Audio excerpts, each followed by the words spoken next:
I never even thought about joining the communists. I followed the Nationalist Party all the way. I'm 99 years old, and I still haven't changed my mind about that. The country was weak and divided. For most people, life was wretched. Someone had to rescue China from these miserable conditions. There were two men willing to try. One was Chiang Kai-shek, who was the leader of the nationalist troops. The other was Mao Zedong, who wanted to turn China into a communist state. The two men were to become bitter rivals. Chiang Kai-shek was a patriot. We worshipped him back then. We were probably influenced by Germany's worshipping of Hitler. We worshipped our leader too.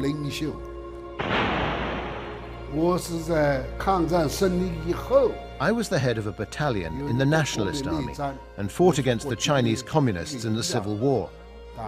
Chinese people fighting each other. It was a complex situation. It was all about which path China should take for the future. We thought they were the Chinese traitors. In the Civil War, Chiang Kai-shek made many mistakes.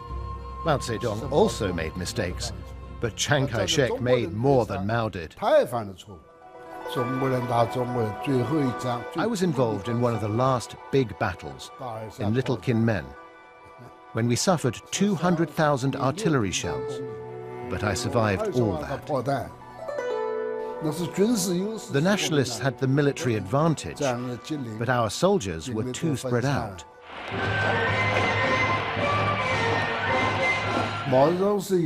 So Mao Zedong won and Chiang Kai-shek lost, but Mao didn't win completely and Chiang didn't lose completely.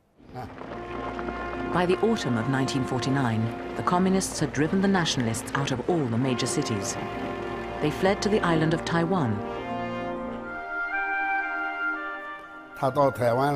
You could say leaving mainland China was the lowest moment in his life, but he never accepted defeat.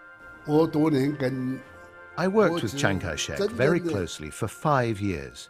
I really respected him. He was very strict, but he was always very good to me.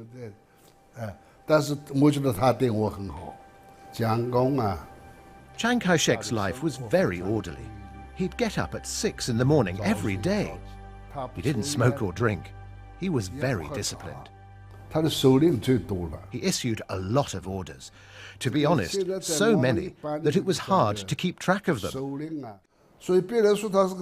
Some people say Chiang Kai-shek was a dictator, but this is unfair, and it's slander. But because we were still against the communists in mainland China, he did impose martial law. Obviously, that is anti-democratic, but it was to protect Taiwan.